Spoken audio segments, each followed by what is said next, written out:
एक बार की बात है, एक छोटे से शहर में एक मज़ेदार और प्यारा जोकर रहता था जिसका नाम था हंसमुख। हंसमुख का सबसे बड़ा सपना था कि वो लोगों को इतना हंसाए कि उनकी सारी चिंताएं भूल जाएं। वह हमेशा चटक रंगों वाले कपड़े पहनता था, बड़े बड़े पोल्का डॉट्स वाली शर्ट, पैच लगी ढीली पैंट, और उसके जूते इतने बड़े और मज़ेदार थे कि जब वो चल के आवाज़ आती। पर जो चीज़ उसे सबसे खास बनाती थी वो थी उसके जूते, जादुई जूते।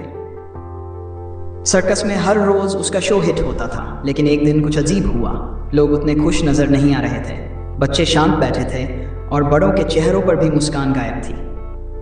हंसमुख ने देखा और थोड़ा परेशान हो गया। उसने सोचा आज कुछ नया और खास करना पड़ेगा। तभी उसे याद आया कि उसके पास तो जादुई जूते हैं। हंसमुख ने अपने जादुई जूतों के तस्मे कसकर बांधे और धीरे धीरे चलते हुए पहला कदम रखा।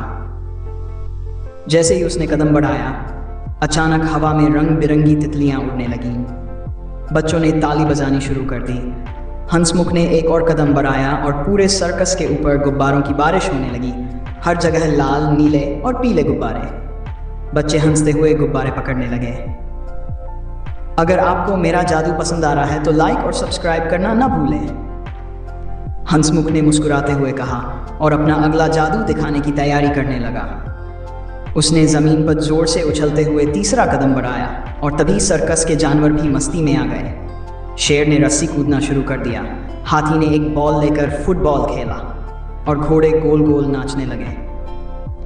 अब तो सर्कस का हर कोना हंसी और तालियों की गूंज से भर गया।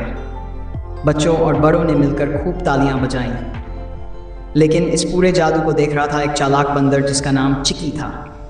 चिकी सर्कस में हमेशा हंसमुख के आसपास रहता था और उसकी हरकतें गौर से देखता था। उसे समझ आ गया था कि हंसमुख के जूते जादुई हैं। उसने सोचा अगर मैं ये जूते चुरा लूं तो मैं सर्कस का राजा बन जाऊंगा। जब हंसमुख लोगों को हंसा रहा था, तभी चिकी ने चुपके से हंसमुख के पास जाकर उसके जूते उतार लिए और तेजी से भाग निकला। जैसे ही चिकी ने जूते पहने, सर्कस में अजीब अजीब चीजें होने लगीं। उसने जूते घुमाकर एक जादू किया और सभी लोग हवा में तैरने लगे। बच्चे और बड़े सब हवा में गोल गोल घूम रहे थे और जानवर भी अजीब हरकतें करने लगे। सब डर गए और हंसमुख भी परेशान हो गया। हंसमुख को समझ नहीं आ रहा था कि अब वो क्या करे। उसके पास जूते नहीं थे, लेकिन उसने सोचा अगर मैं चिकी को हंसा दूं तो शायद वो जूते वापस कर दे।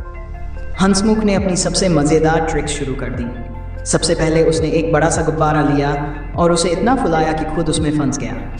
बच्चे ये देखकर हंसने लगे। फिर उसने उल्टे सीधे कपड़े पहनकर अजीब से चेहरे बनाए और गिरने का नाटक किया। चिकी हंस हंस कर लोटपोट हो गया। उसकी हंसी रुकने का नाम ही नहीं ले रही थी। चिकी ने सोचा ये जूते तो हंसमुख के ही लायक हैं, और उसने जादुई जूते हंसमुख को वापस कर दिए। जैसे ही हंसमुख ने जूते वापस पहने, उसने एक और बड़ा जादू किया। उसने हवा में हाथ घुमाया और चारों ओर से रंग बिरंगे चॉकलेट्स और टॉफियों की बारिश होने लगी। बच्चे दौड़कर चॉकलेट इकट्ठी करने लगे और बड़े भी इस मज़े में शामिल हो गए। अब सबके चेहरे पर खुशी और हंसी थी।